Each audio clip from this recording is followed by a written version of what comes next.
Agression de Guy Marius Sagna à Lomé, une réaction internationale face aux dérives du régime togolais. L'agression violente de Guy Marius Sagna, député sénégalais et parlementaire de la CEDEAO, survenue à Lomé, capitale togolaise, le 29 septembre 2024, a suscité une vague d'indignation à travers le continent et au-delà. Cette attaque, perpétrée alors que M. Sagna participait à une rencontre avec des membres de la société civile togolaise, au siège du Parti Convention démocratique des peuples africains, CDPA, s'inscrit dans un contexte de répression croissante des libertés au Togo. L'incident, relayé par plusieurs médias, dont Presse Afrique, a révélé la gravité des violences subies par Guy Marius Sagna, qui a dû recevoir des soins dans une clinique à Lomé. Les images montrent l'ampleur de l'agression, suscitant une réaction unanime de condamnation.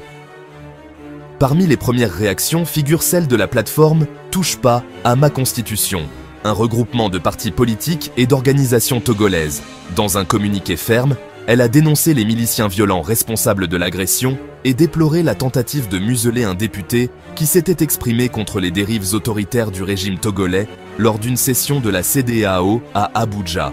Brigitte Adjamagbo Johnson, coordinatrice de la Dynamique pour la majorité du peuple, DMP, et députée togolaise, a elle aussi été agressée dans un climat de tension orchestré par les autorités locales.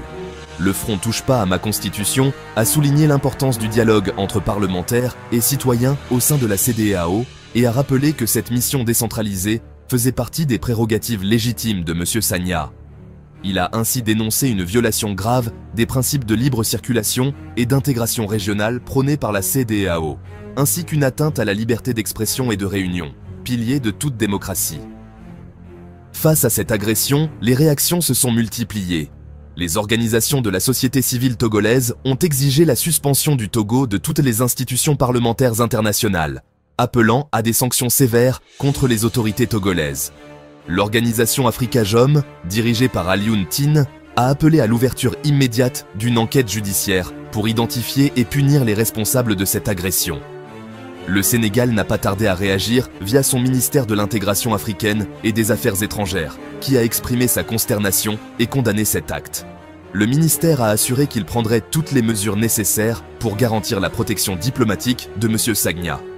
La ministre Yacine Fall a rassuré que des discussions diplomatiques avaient déjà été entamées avec les autorités togolaises pour garantir la sécurité de leurs ressortissants. De nombreuses figures publiques ont exprimé leur soutien à Guy Marius Sagna. Pape Djibril Fall, ancien député sénégalais, a dénoncé sur les réseaux sociaux un acte lâche et barbare. Mimi Touré, ancienne première ministre du Sénégal, a elle aussi condamné cette agression, appelant à la traduction en justice des auteurs. Du côté togolais, le parti d'opposition Freedom Togo MLN a fustigé la violence dont ont été victimes Guy Marius Sagna et les autres parlementaires présents, appelant les États membres de la CEDEAO à condamner fermement le régime togolais pour ses exactions. Cet incident s'inscrit dans un climat de répression généralisée au Togo, où les autorités ont récemment interdit des manifestations pacifiques de l'opposition, tout en autorisant simultanément des événements organisés par le parti au pouvoir. Le Front Touche pas à ma constitution a dénoncé ces restrictions, rappelant la récurrence des interdictions injustifiées visant à museler l'opposition. La gravité de l'agression contre Guy Marius Sagna symbolise les dérives d'un régime autoritaire de plus en plus isolé sur la scène internationale. Alors que le Togo est pointé du doigt, la communauté internationale est appelée à réagir fermement pour garantir le respect des droits de l'homme et la liberté d'expression dans ce pays. La question qui se pose maintenant est de savoir quelles actions concrètes seront prises pour protéger non seulement Guy Marius Sagna, mais aussi les citoyens togolais et les parlementaires qui osent encore s'exprimer contre les abus de pouvoir. Ce combat pour la liberté et la démocratie résonne aujourd'hui bien au-delà des frontières togolaises, appelant à une réponse collective des pays de la CEDEAO et de la communauté internationale.